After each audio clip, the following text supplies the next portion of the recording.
Hi everybody, I'm Amy from the Cauldron, and I hate to throw away useful dye. So this dye is from another project. I was dip dyeing some cotton, but I don't want to throw it away. So I'm going to add in a squirt of vinegar, as I don't need vinegar for cotton. And I'm going to add in this 10 grams of dry wool alpaca blend.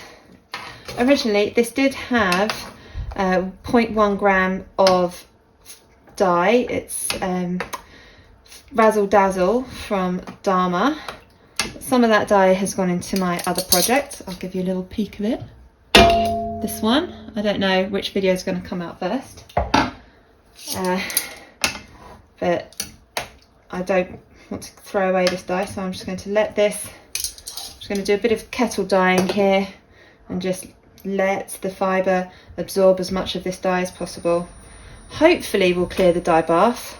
I'm not sure because this is a fibre reactive dye, but I'm going to give it a go. So this is already quite warm. I'm going to leave this for about 10-15 minutes and then we'll see how it is.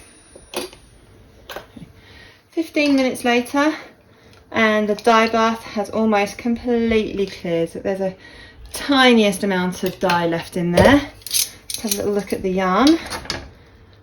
Wow, I didn't realise there was quite that much colour left in here. Right, so I am just going to leave this in the water to cool down completely, and then I can wash it and hang it out to dry, and we'll see what pretty yarn that we have. This yarn has completely cooled down now, and yep, looks like all the dye is now in the yarn. So I can give this a cool rinse. I'm not expecting there to be any bleeding. Add a little bit of washing up liquid just to help dislodge any dye that might not have bound to the yarn, but I'm not expecting there to be anything. Nah, that looks pretty good to me. So wash the soap out of this, then I can hang it up to dry. And here is our finished yarn. It's coming up a lot darker on camera than it is in person. It's quite a lovely pinky purple in person.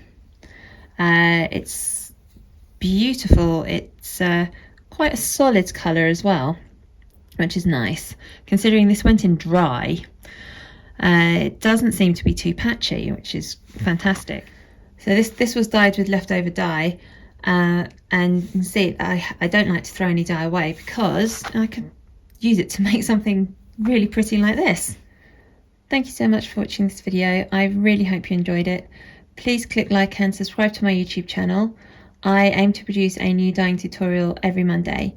I like to experiment with different dyes and techniques and fibres, and as you can see from this video, I hate to waste dye, so I will always try and use as much of it as possible, because you can always produce something really lovely like this.